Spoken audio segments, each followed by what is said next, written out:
নমস্কার, আশা করি সবাই ভালো আছেন, সুখে আছেন, শান্তিতে আছেন, আনন্দে আছেন।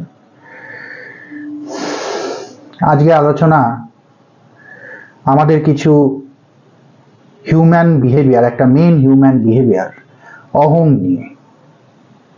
আমি করলাম, আমি পারলাম, আমি সফল হলাম, কিন্তু একটু গভীরে গেলে প্রশ্ন জাগে, সত্যি কি আমি কর্তা? আমরা জন্ম নিই, নিজের ইচ্ছায় কিন্তু জন্ম নিই না। মৃত্যু আমাদের ইচ্ছায় আসে না। তাহলে জন্ম ও মৃত্যুর মাঝখানের ঘটনাগুলো বা কতটাই আমাদের নিজের দ্বারা নিয়ন্ত্রিত। আজ আমরা পরিকল্পনা করি কাল বিয়ে করব, বাড়ি বানাবো, ঋণ করব, ব্যবসা বড় করব, আবার ঋণ শোধ করব, আরো উন্নত বড় হব অর্থনৈতিকভাবে। কিন্তু আগামী মুহূর্তেই কি ঘটবে তা কি কেউ জানি না। বিয়ের আসরে যাওয়ার আগেও মৃত্যু আসতে পারে। তখন আমাদের সমস্ত পরিকল্পনার মূল্য কোথায়?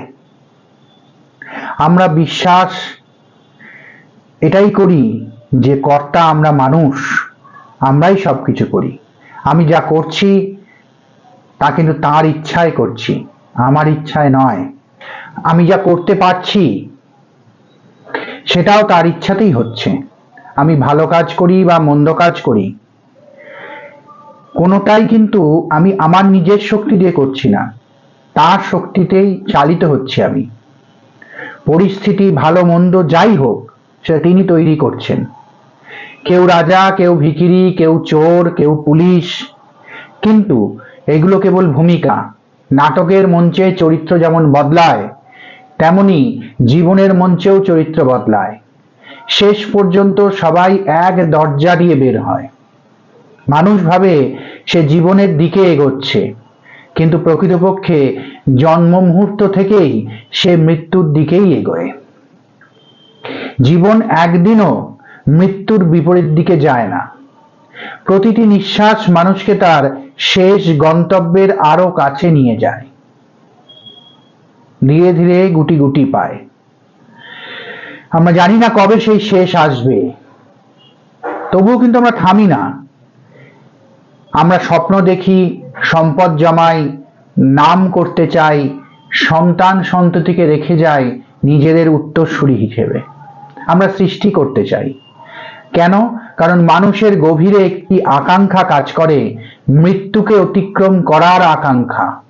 সমস্ত অর্জন, সমস্ত সংগ্রাম, সমস্ত অভিজ্ঞতার ভিতরে কোথাও না কোথাও মৃত্যুকে অস্বীকার করার বা তাকে ছাড়িয়ে যাওয়ার চেষ্টা লুকিয়ে থাকে। আর এটাই একরকম মায়া।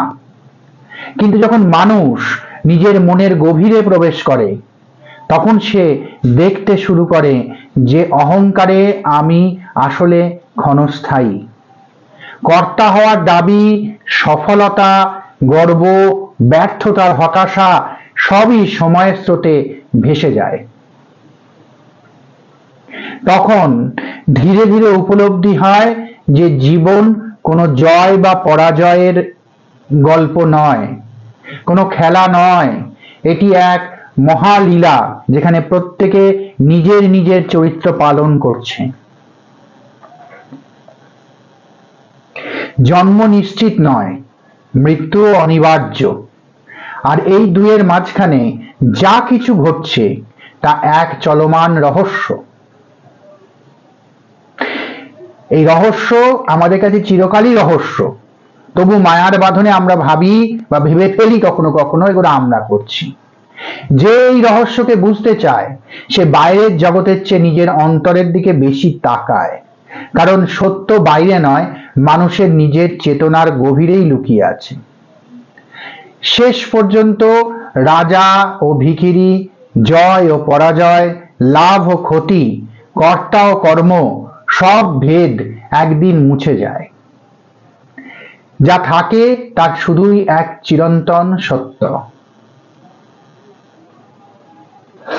ভালো থাকবেন সবাই। জয় নিতাই, জয় গৌর।